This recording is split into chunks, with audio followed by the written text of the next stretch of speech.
Hello, and what is going on today, guys? Tomcat here, and in today's video, we're back in Spin Tires, and I'm just going to go ahead and let you guys know ahead of time.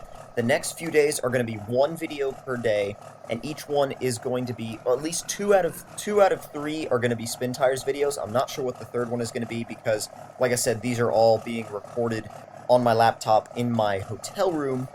And actually the last video I did, a lot of you guys were asking me what laptop setup I had because because a lot of you were like, well, it has to be pretty decent if it can run, Spin Tires to 60 FPS on max settings, no problem.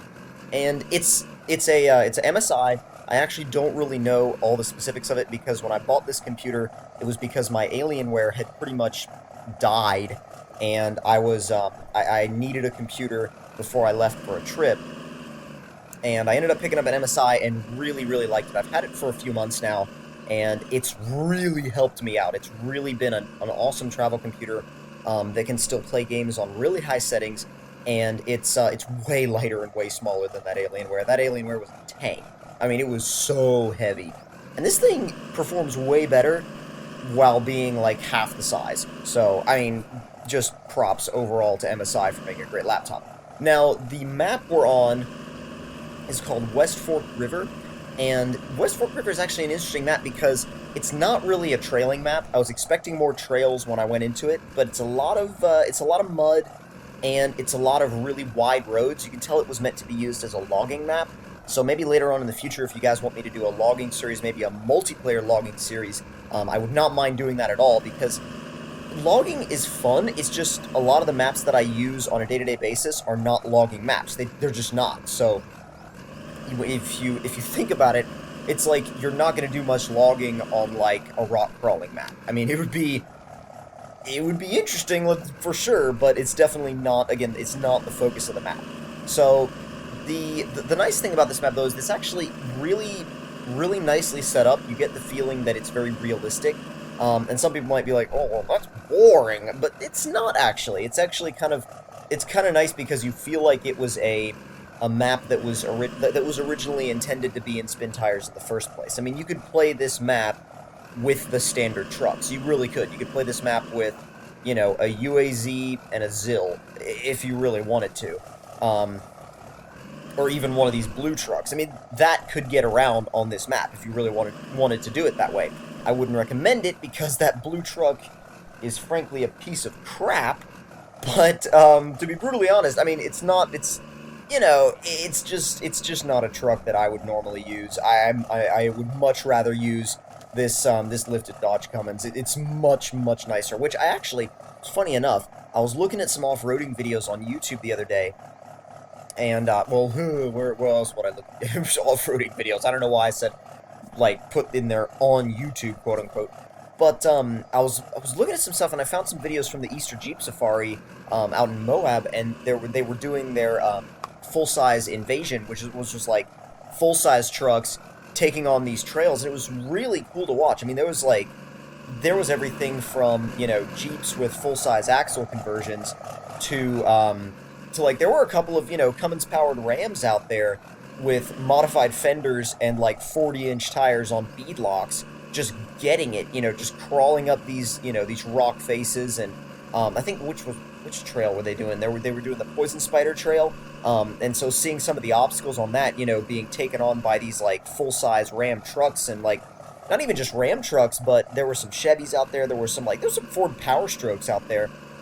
I mean, I know that BDS, one of their shop trucks was out there, and it was like a quad cab. Let's see, it was a quad cab 4th gen Ram on either a 6 or 8-inch lift on 40-something inch tires. I mean, it was a beast. The thing is, it was actually getting it. It was on I think if I remember correctly, 40-inch Nitto Trail Grapplers, which I've heard they're not a bad tire. I've heard the Toyo Open Countries are better than the Trail Grapplers, but you guys can argue about that in the comments below and let me know. I mean, I know that as far as the off-road crowd goes, there's Nitto people and there are Toyo people. So it just depends, I guess, on what tire camp you're in. And then there's this really cool black 03 Dodge that was the one that was on like 40s and beadlocks. But the interesting thing about that truck is the fact that it was if I remember correctly, only on like 3 inches of lift, but it had these massively flared out, not really flared out, but like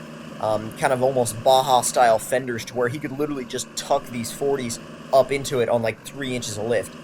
And I feel like, oh, my fan has just kicked on from my laptop. I hope that's not interfering with the recording because I'm using the internal mic, and I apologize for that, but I don't have a better mic with me on this trip. Again, this is only going to be for the next like couple of days where the sound is going to sound like this. So again, I apologize. It's not my Yeti, but it's what I have on this trip. So the weird thing though about driving this truck was the fact that when I was driving it in this video, shifting gears was no problem. And then in the next video, I'm on a different map in a different truck. I won't tell you what yet because it's another new map. But when I was on that map, I was having so much trouble actually like clicking the shifter. And like I would click the shifter and it was like, I'm not going to respond. And the thing, it's weird because I'm playing it with, like in this video and then the next video, I'm playing it with, like I'm playing the game with a keyboard and the laptop's touchpad, so it's a little bit awkward as compared to like a controller or a keyboard and mouse setup. But I mean, you do what you got to do sometimes. But I mean, it actually wasn't that bad though. When I get used to it, it's not that bad to use. I mean, I think that it's something I would have to use all the time in order to get used to it. But the base controls definitely aren't that hard to get down. I mean, you drive around with WASD.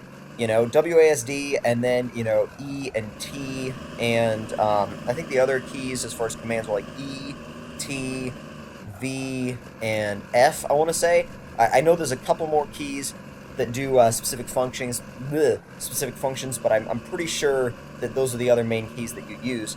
And it's really not a bad setup. The only problem that I was having was the fact that there's no real difference in pressure on the keys. So I remember being like, oh, I'll just let off the throttle a little bit and then the truck will just stop. So I apologize if you see that happen and it looks a little bit noobish because I'll just stop on a hill.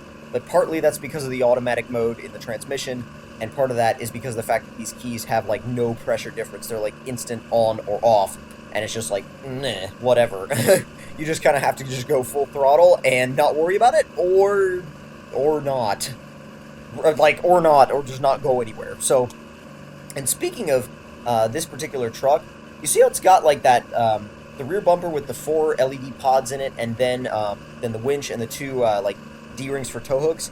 I really like that setup. I don't know about the winch in the back, but I'm actually really curious though about how, about finding a bumper like that for my truck that's got like 4 little spots for pods. Because you could wire those to your reverse lights, and that'd be a hell of a backup light. I mean, if you had to back up at night, oh my god. The only thing is you'd blind everybody behind you.